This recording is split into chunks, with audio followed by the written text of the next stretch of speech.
Ashrafu kwa sawa sana. Mungu ni mwema. Umeshuhudia la wananchi na Mtibwa Sugar hapa kwenye uwanja KMC.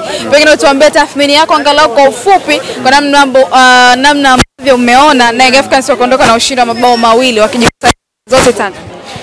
Yes, nilichokiona nimeona mechi ambayo imegawanyika kwenye pande mbili, upande wa timu ambayo iliingia kwa ajili ya kuzuia na upande ambao ilikuwa inajaribu kushambulia.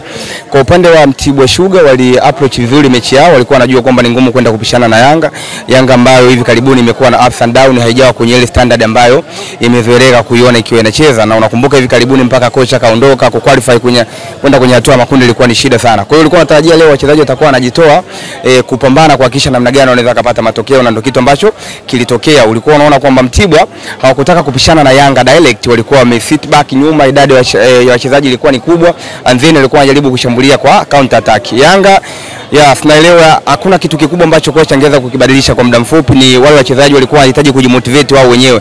Wadominate kwenye eneo la kiungo, ingawa kuna mabadiliko yalifanyika. Unaona kwenye kiungo leo walianza Duke Abuya, Mohamed Dombia pamoja na Max Nzingeli walikuwa na operate kwenye eneo la kiungo. Mabadiliko mengine ambayo yalifanyika, Edmund na Chikola walikuwa wanacheza, Dube alikuwa yuko pale nyuma, lakini kwenye eneo la center back ulikuwa unamuona Diki pamoja na Bakari Nondo Bamnyeto.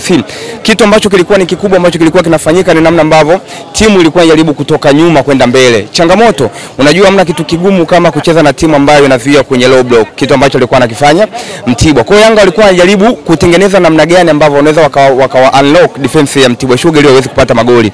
Kwenye open play goli ilikuwa ni ngumu, walichokuwa wanakifanya ni kusubiri ile mipira ambayo ni ya second ball, kwa maana ile mipira ya pili na kujaribu kushuti. Kipindi cha kwanza Yanga walikuwa wanashuti sana, walikuwa wanaona wanapiga from the distance, wanapiga mpaka goli la kwanza ambalo limepatikana lilofunga Shabalala, ilikuwa ni goli ambalo la kupiga nje ya 18. Hii inakuonyesha kwamba ilikuwa ni ngumu Mtibwa kufanyaje kufunguka ili wao kuweza kupenetrate kwenda ndani. So kitu ambacho nimekiona kwa upande wa Yanga ni mwalimu ana kazi kubwa ya kuitengeneza timu kurudi kwenye ule ubora ambao unahitajika. Leo sijaona ugumu au walikuwa hawaulize maswali magumu wao zaidi kutoka kwa Mtibwa kutokana na quality ambayo wako nayo Mtibwa, but Yanga walikuwa wanashindwa kutengeneza nafasi. Creativity kwa maana ya ubunifu kutoka kwenye eneo la kiungo ulikuwa ni mdogo sana, but hakuna mabadiliko makubwa kati ya hii Yanga iliyocheza na ile Yanga ya nyuma. Licha ya kwamba kwenye benchi la ufundi kumebadilika, lakini hakuna mabadiliko ya Yanga ile na Yanga hii. Yes, kwa sababu si makocha wote, wote hawana muda mrefu. Usingetarajia kuona leo Latifa kwamba kocha Pedro abadilishe kitu kikubwa kwenye ile timu.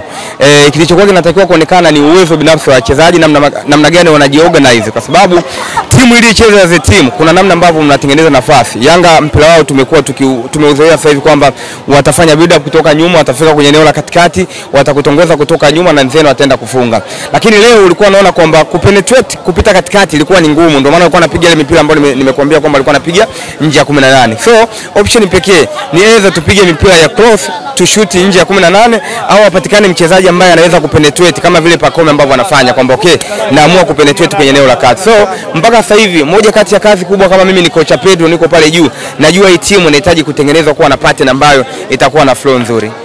Na yamefungwa magoli mawili, Celestine Ekoko pamoja na Mohamed Hussein Zimbwe. Kwa upande wako lipi limekuwa goli zuri? Magoli yote ni makali. Magoli yote ni makali kwa sababu goli la Shabalala ya kwanza lile sikutarajia kwamba anaweza kashuti from the distance pale, lakini aliattempt dakika za mwisho za kipindi cha kwanza.